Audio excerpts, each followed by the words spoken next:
Welcome to the Bulwark Podcast. I'm Charlie Sykes. It is March 29, 2023. We've actually almost made it to the end of March.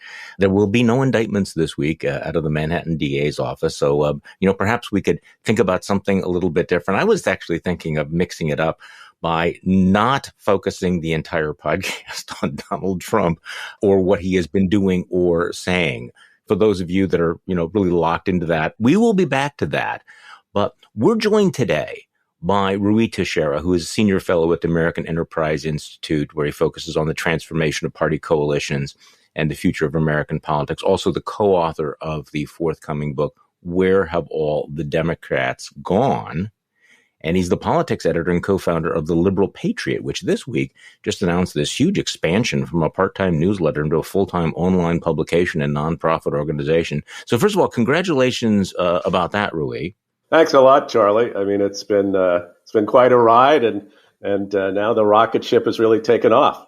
I feel my introduction of you is completely inadequate. We need to explain who you are, put your credentials on the table, because there's going to be a little bit of tough love here for Democrats. So just give me the thumbnail biog, because I'm thinking back to the before times. I think the first time I encountered your work, I'm thinking, Ruy Teixeira, he's, the solid, hardcore progressive Democrat. He's a Democratic strategist. He is a Democrat, a man of the left.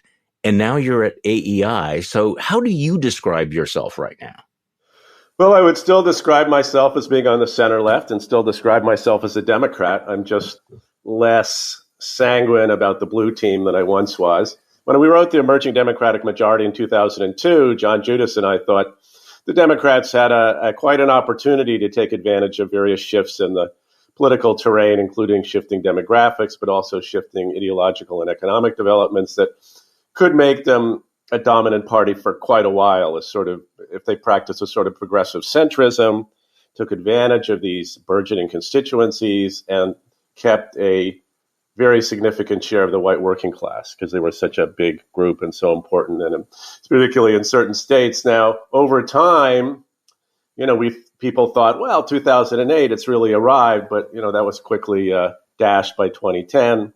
And further developments, and over time, even though I was at the Center for American Progress, perhaps the leading center-left think tank, I just became increasingly disquieted by the fact that people at the think tank, I thought, and in Democratic circles in general, were more and more susceptible to groupthink, more and more unwilling to think beyond the so-called rising American electorate, and more unwilling to think about, the white working class, we actually do need more of their votes. I mean, this is a very serious electoral vulnerability that needs to be remedied. And I felt like I was basically knocking my head up against the wall. Then after Trump gets elected in 2016, things really take a turn for the worse, I thought, in terms of a sort of reasonably objective analytical approach toward how do you build a Democratic coalition, and more toward hashtag resistance and, just a series of rah-rah, we're the good guys, the other side of the racists. Anyone who would vote for Donald Trump is basically signing up for Satan's army. And I thought this was a really bad idea. I just thought as political strategy, in terms of political coalition building, this was a bad idea. And I became increasingly disquieted about that and basically found that within CAP and within a lot of Democratic circles, I couldn't really talk about that. I couldn't talk about sort of culturally inflected issues where the Democrats were going farther and farther to the left, and crime and immigration and gender and race. Nobody wanted to hear it. I mean, in this era of Trump, because the threat feels so existential, it feels like there's been kind of a shutdown on any sort of introspection among Democrats. Obviously, I'm overstating it, but kind of the sense that, okay, we just can't engage in any sort of both sidesism. This is not the time to be self-critical.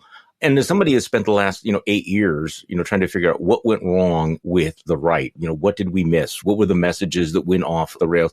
It is interesting to see the resistance to the kind of critique that you're giving, because one would think the Democrats would be laser focused on the question that you just touched on, which is like, what is happening with the white working class voters?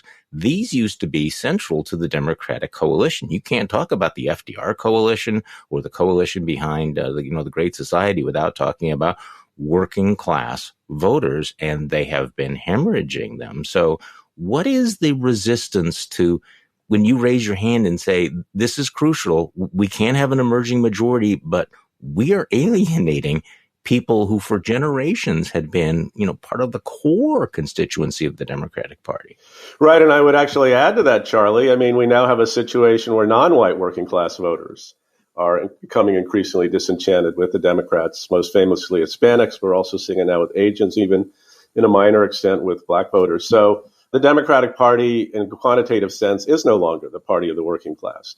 Republicans get more working class votes, and Democrats are remarkably, unfazed by this. And I think that gets to your point about there's just this enormous resistance to doing some sort of serious introspection, whatever weaknesses Democrats might have. That's partly because, as you say, the sort of the hegemonic idea within the Democratic Party is that Trump is so evil and so awful and such a threat to the republic that we just must never criticize our own side. We must simply attack the other side, which doesn't really make a lot of logical sense, in the sense that if our basic idea is to beat Trump as soundly as possible, then we must have as many people as possible in our coalition. Therefore, if it is necessary to make compromises on things that make us feel a little bit uncomfortable, perhaps we should do it.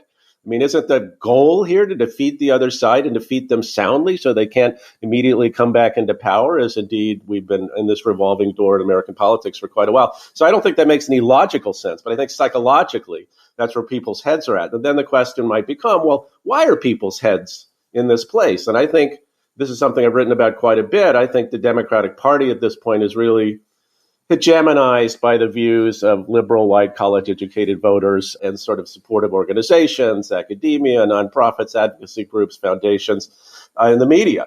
There's an enormous amount of groupthink about how, we are the good people. These issues are really important. We can make no compromises. We are, in fact, on the right side of history. We are the good people, the other side of the bad people, and we cannot compromise on that. And this is like a very politically ineffective way to approach things, in my view. Let's step back for a moment, because I want to go into this whole question of, white collar Democrats, or now the Democrats' new, BFS and why that's a problem, and what's happened with the working class voters. But I guess the question is also, this is the era of Joe Biden. Joe Biden comes from that old tradition. So I guess who is the face of the Democratic Party? Who defines what it means to be a Democrat? Because there will be people who push back and say, well, hold on, no, Joe Biden, won that primary. He's the president of the United States, and he's got all kinds of working class cred. So, when you look at the Democratic Party, what are you seeing? I'm going around on all of this, but if Joe Biden does not define the Democratic Party, what does? Or does anyone define the Democratic Party? Is there any figure that you think embodies the Democratic Party? Or when voters look at Democrats, who do they think of as being the avatar of this party? Well, I don't think there's any one person, really, and that's part of the problem. I think the Democrats have benefited from Biden obviously being the biggest figurehead in the party. The guy is actually the president. I think of him as a designated normie of the Democratic Party. He does have a different ethos and sort of image and approach that is different than a lot of other people in the Democratic Party who they know about. They might know about AOC and the Squad. They might know about Chuck Schumer. They might know about their local Democrats, but they also know about Joe Biden. And Biden is able to project much more of a normal image. Now, I was just talking about this on another podcast about the idea that typically big presidential leaders put a stamp on their party. They make it their party to some extent. I mean, my view about Biden is more the party's puts a stamp on him. He has, in a sense, been captured by the evolving tendencies in the Democratic Party and the sort of the broad cultural outlook of that party. Now, he pushes back against that a little bit. But if you look at issues of gender and race and crime and immigration and just the sort of general Democratic approach to that cluster of issues, he's more influenced by it than not. Now, he's trying to tack back to the center on some of these things, like, for example, the willingness to sign the override of the D.C. crime bill. He's talking a little bit tougher on immigration. But by and large, he's not done too much. And he's staffed up by and large with people who are considerably to his left on all these issues.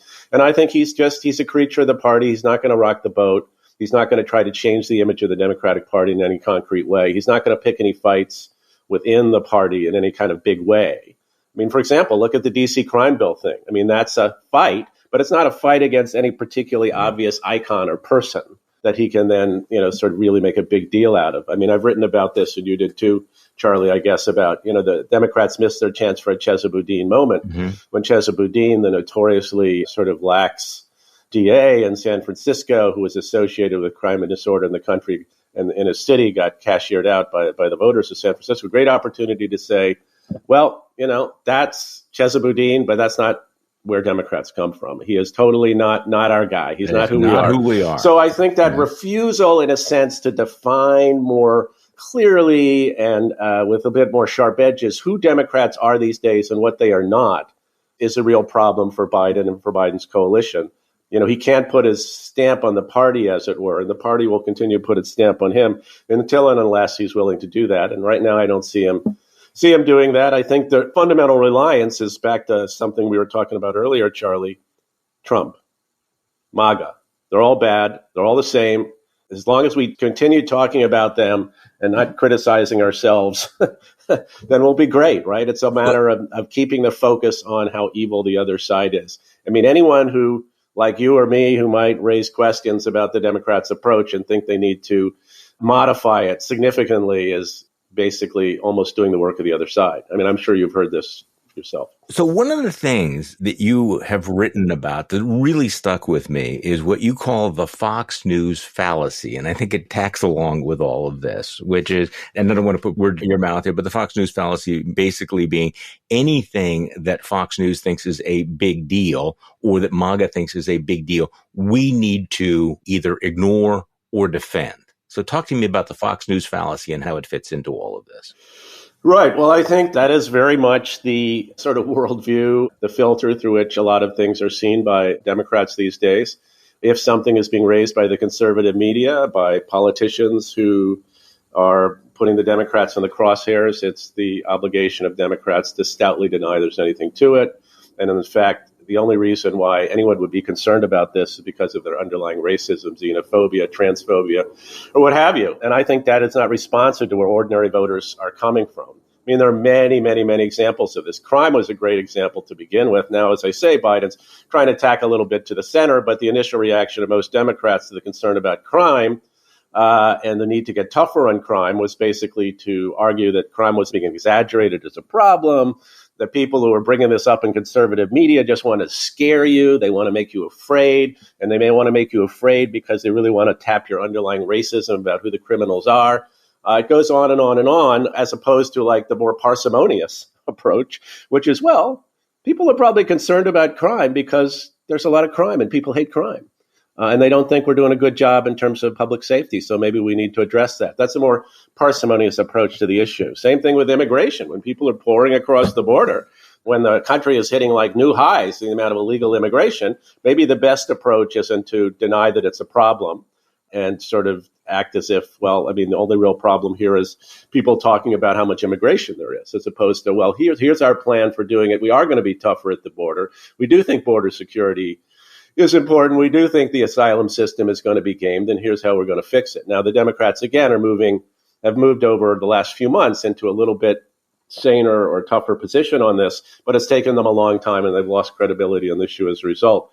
So, the Fox News fallacy is like trying to reason in a fog. If you're trying to understand where voters are coming from, if the first reaction to any kind of criticism on a whole cluster of issues is, well, it's all made up, and it's all like these terrible actors who are trying to pull the wool over the voters' eyes, then that makes you not able to defend as well as you should and make your viewpoint known and actually articulate a reasonably centrist, regionally progressive view in all these areas. It's totally antithetical and counterproductive to where Democrats need to be on a lot of these issues, I think. Well, it also takes the bait, right? I mean, if Fox News decides it's going to make an issue of something, they can bait progressives into defending it. So they find themselves either ignoring the substance of the issue or being baited into defending something on, the culture war turf. It feels as if many of the Democratic leaders are catching up with their voters, though, because Democratic primary voters have shown that they, in fact, do want a tougher line on crime. I mean, you see that in the New York mayoral election. You see that in, the San Francisco recall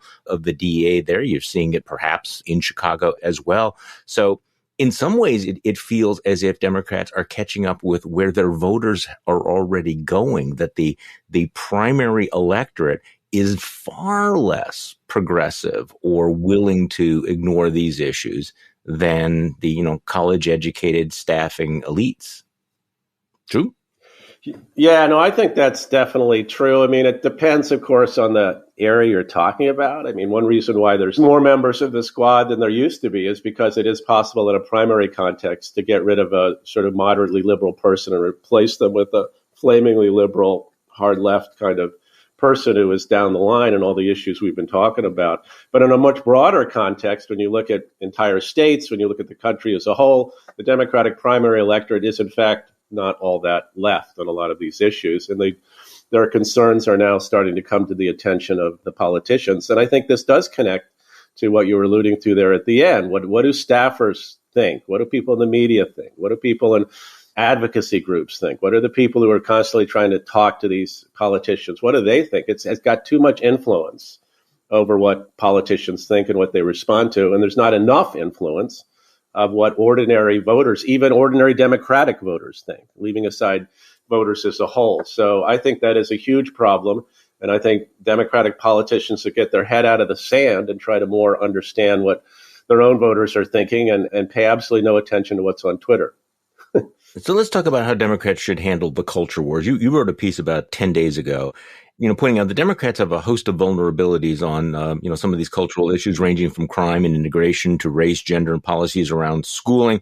As you point out, Republicans, frequently overdo it. They go over the top. They demagogue it.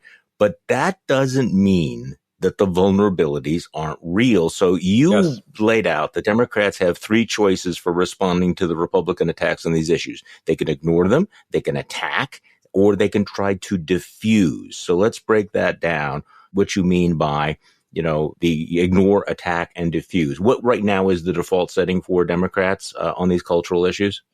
Well, as I said in the article, I think it's a sort of confused combination of the first two.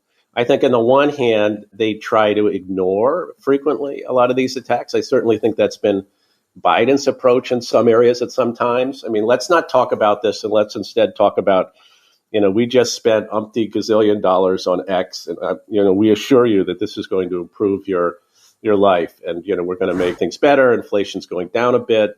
It's basically trying to take, a given attack in a culture war area and basically talk instead about something else on the theory that that's really the true interest of the voters and they'll respond to that.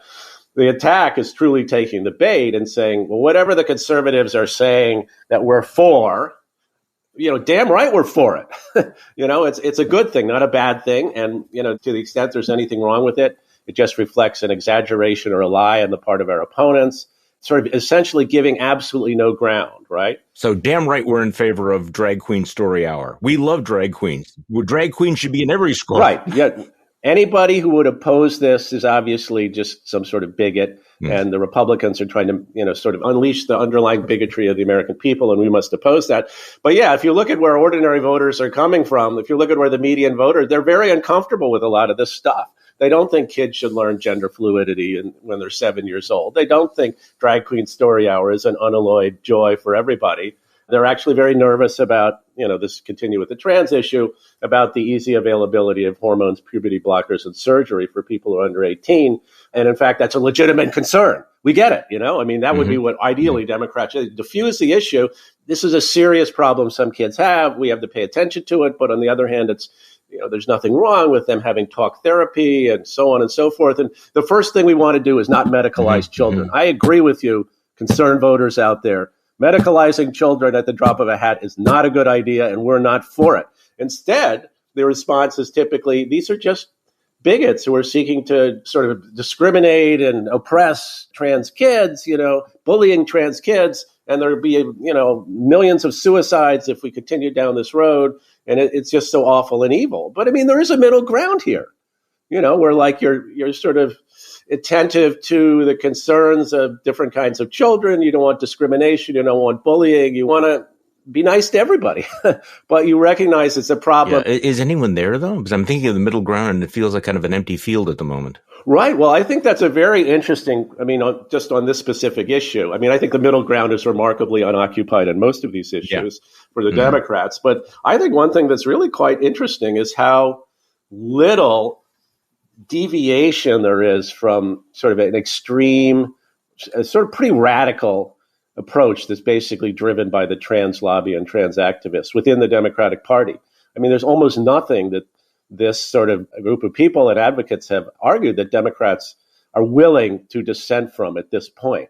You're much more likely to have Democrats talking about being tough on crime and immigration than you are to have any Democrat with any kind of a profile saying, well, I think actually there are some real problems here. And this is a contrast, Charlie, to what's going on in the UK, in Finland, in Sweden, and Norway. I mean, we're realizing there's a lot of questions about these procedures and about this approach to, trans kids, right? That this is a really difficult, complex issue, and the evidence is not good that medicalizing children is actually a good idea, that puberty blockers are in fact this unalloyed good, and all it does is pause people so they have a time to think. I mean, this is dogma, basically, that has essentially taken over the Democratic Party. There's real pressure on people, not to say this. I mean, it feels like right now, this would be political suicide for any progressive to take the position you're taking right now, because in terms of intolerance, and by that, we're going to get huge blowback on all of this, but I was actually talking about this with my colleague Mona Charan the other day. And I think, part of it is, and I use this word advisedly, the kind of violent reaction against even questions being asked about this actually doesn't seem like an expression of confidence. That anyone that even raises this, is immediately demonized, is immediately attacked, which basically says, look, if you're confident about your position, if you're confident about the science, why are you so intolerant? Why are you so resistant to any questions being offered? So this is one of those issues where Democrats feels like they're trapped on this issue, that there is no wiggle room. There's no way for them to take the position that you just articulated. Yeah, I think there's a lot of truth to that. I think that, a lot of it is to some extent driven by the precariousness of the underlying position of the people who are blocking with the trans advocates. Yeah. I mean, the idea that biological sex isn't important is like not normie voter position. It's kind of like, who are you going to believe, me or your own eyes, right? I mean, everybody knows that, sex isn't just assigned at birth. There is such a thing as biological males and biological females. And you can, in fact, suddenly become a woman just by saying you're a woman. I mean, maybe you're a trans woman. Maybe you want to live as a woman. That's fine. Nobody should take that right away from you. But that doesn't, don't tell me to change my whole worldview about, the nature of biological sex and the nature of society and the nature of evolution just because you say so, right? So I think that's where some of the defensiveness comes from, because the whole line of analysis is so precarious and so illogical in many ways that I think the impulse is to strike back at it as brutally as possible and just try to dismiss critics as being transphobes, bigots, and people who just aren't, for being humanitarians. So a lot of Democrats are going to push back on this argument that they can't take the central position on cultural issues. They'll say, look at the Dobbs decision, where Democrats have been able to occupy a center ground in opposition to a lot of the extreme positions of the GOP. So isn't the Democrat positioning on abortion kind of counterfactual to what you're describing? Well, I mean, not counterfactual in the sense that it's much more of a centrist position to be for, availability of abortion than it is to be for banning it full stop. And I think that's really what the Republicans benefited from. The hardcore pro-life position of the Republican Party became associated with a lot of candidates in 2022 and with the Republican Party in general. Whereas in reality, the sort of normie voter position on abortion is it should be basically legal and available in the first 3 months, maybe not in the second 3 months, and definitely not in the third 3 months, right? I mean, people are very leery about the idea, basically abortion should be available almost to the time of birth, right? So that's an extreme position, which a lot of Democrats do hold, particularly some of the abortion advocates. But that became not the issue because of Dobbs and the way it came down and the way the 2022 election evolved. Basically, they were able to run against the idea Republicans wanted to ban abortion full stop. Now, to the extent that continues to be the discourse, then they will benefit. To the extent it starts getting a little bit more complicated about, just what should be the regs on abortion, should it in fact be available without restrictions up to, the time of birth, well, I think that's when, you're going to have a little bit more challenging sort of situation. And there was some interesting morning consult data that just came out that shows the saliency of the abortion issues is already starting to go down, as indeed we might expect after the Dobbs and the 2022 election. So I think this will be a more complicated issue for the Democrats, but I don't think it obviates the idea. Just take a centrist position, right? I mean, yes, you're for abortion being available, at least within the first 3 months. And after that, to safeguard the life of the mother and health, and available only with restrictions, say, after the first 3 months. Whatever the particular set of weeks people want to select is, I think that will ultimately should be the centrist position and should be what Democrats seek to promote, not that abortion be available without any restrictions at any time. Well, as you also point out, though, abortion isn't crime. It's not immigration. And the party is still associated with views on crime, immigration, policing, free speech, race, gender, and meritocratic schooling that are far from median voters. You write, voters are just not sure that Democrats can look beyond their cultural commitments to ensure public safety, secure borders, high quality, non-ideological education, and economic progress for all Americans. So let's go back to this diffuse response. You know, you're talking about neutralize the vulnerabilities, disassociate yourself from extreme positions held by members of the party, embrace common sense approaches. Can you give me an example of where that's actually worked? I mean, you do cite some things. Biden's nullification of DC's move to reduce penalties for carjacking, some of the rhetoric that we heard from Tim Ryan in Ohio, where he seemed to at least show some respect for the concern as opposed to simply rejecting it. So give me some examples of effective, successful diffusing. Well, it's hard to give too many examples of successful diffusing because it hasn't really been done much. So this is an aspirational kind of thing, but as I point out in one of those articles, there's a lot of common sense positions Democrats might want to start being associated with that, in fact, would probably do better and help change their image from what it is today. For example, equality of opportunity is an American principle. Equality of outcome is not. This is what everybody agrees with. It is not what Democrats are currently associated with. Equality of opportunity versus equality of outcome. Outcome, yeah. Which has now become shorthanded as equity. Mm-hmm. Democrats, believe that, back to the crime thing, Democrats believe that crime is a big problem and we must safeguard public safety. On the other hand, we're opposed to police brutality, and we think there needs to be more provisions made for having policing be more humane, but also more effective at the same time. These are all common sense positions. We believe that racial achievement gap is a big problem. We should try to remedy this, but we think standards of high achievement should be maintained for people of all races and backgrounds. And we should, not do away with merit as a criteria for determining, how well someone's educated and sort of controlling access to elite slots and all that. Democrats are associated now with a sort of somewhat anti-meritocratic approach to schooling. That's hurt them in New York. It's hurt them in San Francisco. It hurt them in Virginia in the Glenn Youngkin race. People are not on board with the idea that basically all, and this gets to sort of a broad position Democrats might want to take, that they're not on board with the idea America is a white supremacist society and that all disparities in America, including between races, are strictly a product of racism and that all white people benefit from this. They all have white privilege and so on and so forth. Democrats should forcefully, in my view, dissociate themselves from that and basically take the position that, that's not fair to characterize people in this way. And we actually do believe in equal opportunity, color blindness, neutrality, and that, that's what America is about, giving everyone an opportunity to achieve. And we're adamantly opposed to discrimination. We want to give people the tools to achieve, right? The opportunities to achieve. We want to give people the opportunity to acquire merit, not to do away with criteria of merit. So I think all of these things are very simple, common sense things that would go a long way toward reestablishing the Democrats as, the party of sort of the ordinary man and woman, the ordinary working person, and the sort of just the ordinary American. This is like, hey, we're Democrats. We believe in all this stuff. Those Republicans, now they are extreme about a lot of this stuff, and their approach is not going to work. But our approach is much better. We're actually for, all the common sense that you, the American voter, believe in and embrace. And we just want to make sure you have a better opportunity to get ahead in life and you're treated with fairness and dignity at all times. What would be so hard about that, Charlie? Doesn't seem to me that's that hard.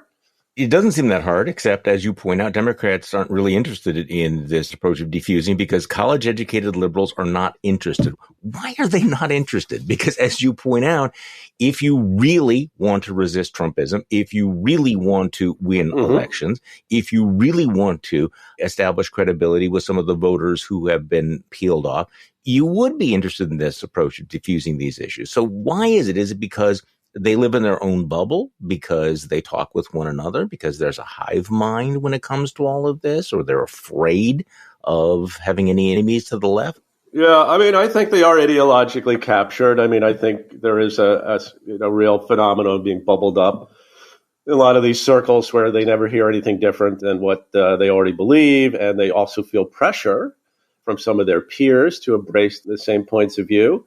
I think it matters that some of the sort of commanding heights of cultural production are now controlled by people who have a fairly uniform point of view on a lot of this stuff, and that is the media that people consume, and that's what they hear on social media. I think there's a lot of reasons why people might not be able to break out of that sort of ideological mindset. It just gets reinforced day by day, and in many ways. Now, I think another reason for that is I think there's we shouldn't underestimate the influence of sort of appearing in a certain way, emphasizing certain issues, talking in a certain way, using a certain kind of language, and sort of your labor market and social position in life. I mean, there's payoffs, virtue signaling, basically, virtue signaling to saying you're one of the good people. You know, you're one of the people who understands these issues, who speaks the language, who would never deviate in any way from the consensus. And I think that's an advantage in many professional settings. It's the advantage in many social settings. It's required. And I think that cannot be discounted. It's hard for people to break out of that and think more seriously about politics. Okay, how do we build the biggest possible coalition? Which then, virtue signaling is probably one way of thinking about it. If you're virtue signaling, you're not doing politics. Politics is about, getting the greatest number of people behind your positions and your policy program and winning elections by as much as possible. Yeah, virtue signaling is not about doing politics. So it also occurs to me, though, that in this culture of virtue signaling and, in this hive mind, that they often don't know how they sound to people outside of it. Like last week, I was writing something about wokeness and the way, in fact, it's become this rather absurd thing on the right where everything they don't like is woke. And of course, there's a lot of, rolling of the eyes and disdain about it and, denial that there is such a thing as wokeness. But there is a thing of wokeness. And if you look at a lot of popular culture, including some of the stand-up comedians, there's a lot of videos that have been circulating about how absurd it can be, the politically correct, knee-jerk answers to all of that. Going back to this Fox News fallacy, there is no such thing as wokeness. It is not a problem. It does not exist. And yet you don't realize the fact that the rest of society knows exactly what it means, and they think it is absurd and ridiculous, or perhaps even dangerous. So there is this inability to engage on it. I was actually just watching a Tracy Ullman video where she's talking with a group of people about how it was like a focus group of people, or maybe it was a therapy group of young people who were so woke that their lives had been completely ruined. It is absolutely hilarious. And it's not within the last few months. So there is this disconnect where I think that with all the virtue signaling and the over-the-top extreme use by Republicans, there's kind of a disconnect. Like, do you understand when you talk like this, how ridiculous you look to the normies? Yeah, no, I think there's not a consciousness of that at all, and probably because they never talk to normies. They talk to each other. But I think it's a bit of a failure of imagination because it's not like people who live in these bubbles have zero contact with working class people. They do have some contact with working class people. So why don't they try to imagine what would happen to the person at the gas station, or the person who's working behind the counter at McDonald's, or the person who's like a sanitation worker? What would they think about the kind of way I talk about things and the language I use? Would this really work with those people? Or maybe they would roll their eyes and say, who is this moron? So it would be great if people would talk to more normie people. I mean, people who are in this bubble. I think that's a great idea. But I would at least advocate they just try to imagine what it would be like to talk in the way they normally talk about a lot of these issues to people they might encounter in their daily life but haven't spent a lot of time talking to, because I think it's that thought experiment might be instructive for them. On the flip side of all this, what are the Democrats' strongest talking points? What are their strongest positions vis-a-vis Republicans going into 2024 in terms of substance? I mean, obviously, the craziness, the deplorability of MAGA and Donald Trump. But are there other issues that are, in fact, really salient? Issues like Social Security, issues like income security? What are the issues that you think might actually be attractive to these normie working class voters if you push aside all of these other issues like gender identification, et cetera, or, the sense that people look down on them? What works with them? Well, you mentioned Social Security and Medicare. I mean, that's obviously, these are enormously popular programs. And the extent Republicans can be associated with attempting to, sort of restrict them or dismantle them or cut them, that's obviously electoral gold for the Democrats. Now, it's not clear Republicans will necessarily cooperate along these lines, but Democrats have some ammunition there. Previous statements some of these candidates have made. Trump, though, on the other hand, I mean, the biggest weapon against Trump is the fact that he's Trump, but Trump is also probably one of the people with the best record on defending Social Security and Medicare. He's been adamant about that. That was one of his attractions in 2016 to a lot of these voters he managed to win over. But I think Democrats, are on relatively secure ground in terms of defending some of these kinds of programs and defending the idea the government has a role to play in providing some income security for people and medical security for people, that Republicans want to take that away from you, and that's bad. I think a little bit harder for them is trying to basically hawk their wares in terms of all the legislation that was passed. The CHIPS and Science Act, the so-called Inflation Reduction Act, the infrastructure bill, because a lot of that hasn't really come online yet, and there are reasons for that. But I think you certainly want to, and they're doing this. They're touting, this has been built, that has been built, this factory is about to be built, that factory is about to be built. I mean, this is basically a good idea. The problem is that a lot of this is taking quite a bit of time, and it's taking quite a bit of time because essentially America and its regulatory and permitting system isn't set up well these days to actually get stuff done fast. Instead, it's really slow, and there's so many obstacles and there's so many choke points. My view is that Democrats should tout their achievements in some of these bills, that these are, wise and useful investments that are going to pay off.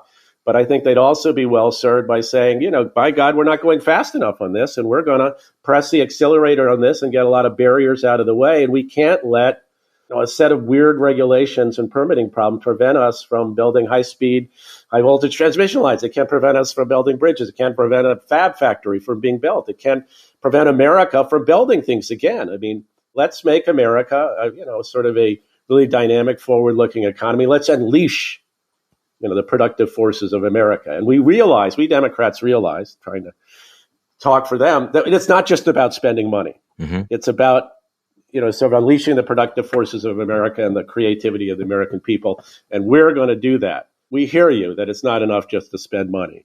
You want to see stuff accomplished. It's your phrase, right? The abundance agenda? Right, the abundance agenda. Emphasize that you are in favor of prosperity and abundance as opposed to the 1970s message that we need to learn to live with less, that you're going to shrink the world. At some point, progressives have to say, no, we want to keep growing the economy. We want there to be abundance. We want there to be prosperity. So let's go back to your seminal work that you wrote with John Judas about the emerging Democratic majority, which seemed to suggest, and I'm simplifying and I apologize, that demography was destiny. And a lot of Democrats, I think, became complacent about the idea that there was this, emerging electorate out there that would inevitably deliver them victories, that at some point, young people and women and African Americans and Latino voters were all going to be reliable Democratic voters. So it's just sort of, you can wait a lot of this out. Everything is going to be fine because this demographic wave was coming. So is demography destiny? And if not, what is going wrong? I'm sorry to ask a very broad question.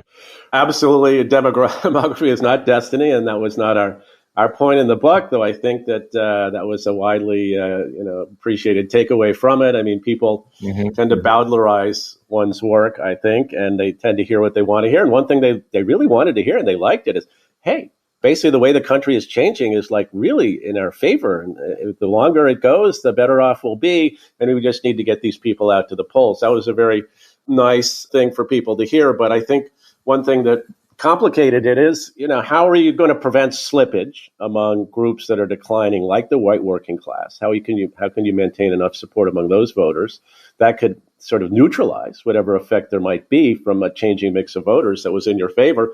And secondly, and very importantly, and we're seeing this obtained now, it's just a mathematical fact that, for example, if there are more Hispanics over time, the benefit to the Democrats can be canceled out by Hispanics voting for Democrats by a smaller margin. In other words, it's two forces that kind of cancel each other out.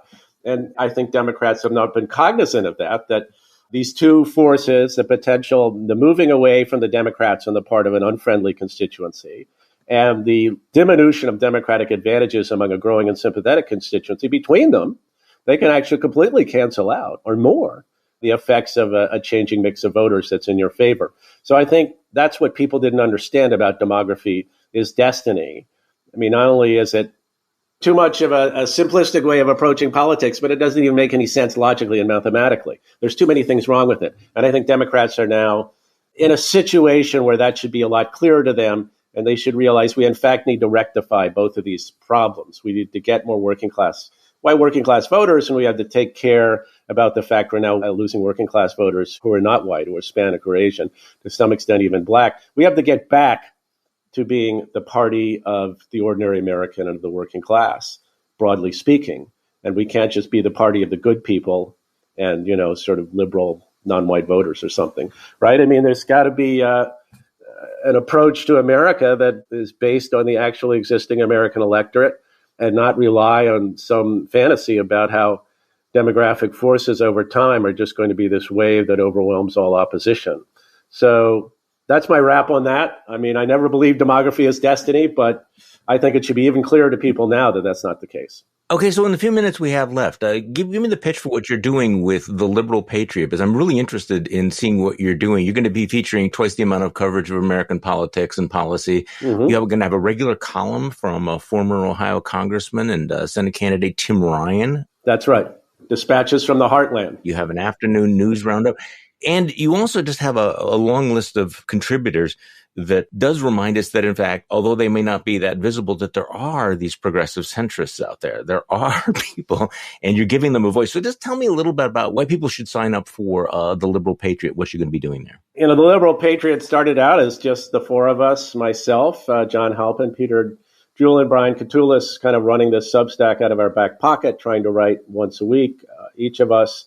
And gradually it developed the readership and we got some support. And now we're attempting to really, as you say, provide an outlet for and a discussion center for lots of people in the progressive center of American politics, people in the center right, people in the center left, people who are independent, that would basically try to deal with the actual political and policy problems America faces without any dogma and any sort of super partisan approach from either the Republicans or the Democrats. So, I'll continue to write a column every week, as will John Halpin and Peter Jewell and Brian Katulis will do something on foreign policy. We're going to bring in a lot of other people to contribute to our discussion. Like today, we had something from Tim Bardick, who works at the Upjohn Institute on how policy can help distressed places in the United States. And that's a huge, important issue politically and just, for our society, that there's so many places that are being left behind. It's not really the case that simply by, having big, massive federal programs, you're going to be able to help the distressed places and the left behind communities in the country. So that's an important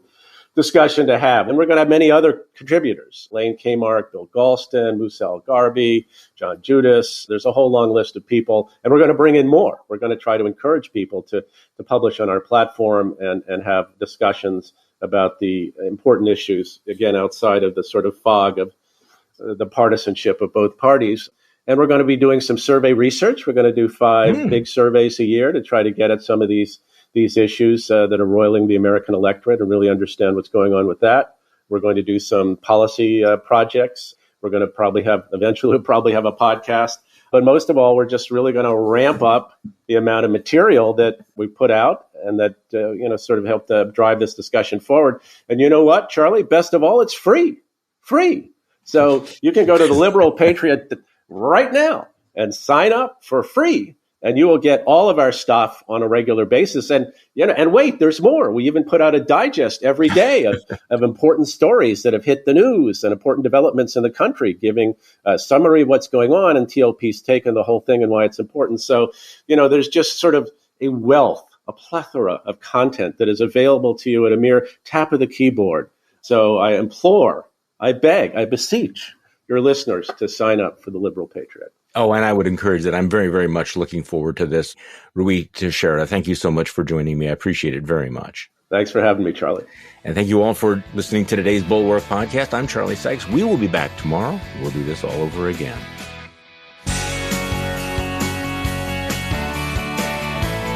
The Bulwark Podcast is produced by Katie Cooper and engineered and edited by Jason Brown.